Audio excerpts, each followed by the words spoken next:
In this section, we are going to implement the viewbook detail feature for our website's front end.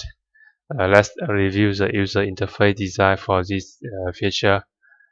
As you can see, when the users click on a book in the listing page, they will see the detail page of that book that looks like this. The thumbnail image looks bigger on the left, and the full description appears on the right, and above is a title and author of the book, and the rating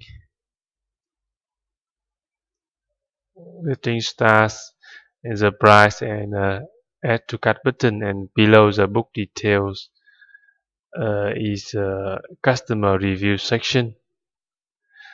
But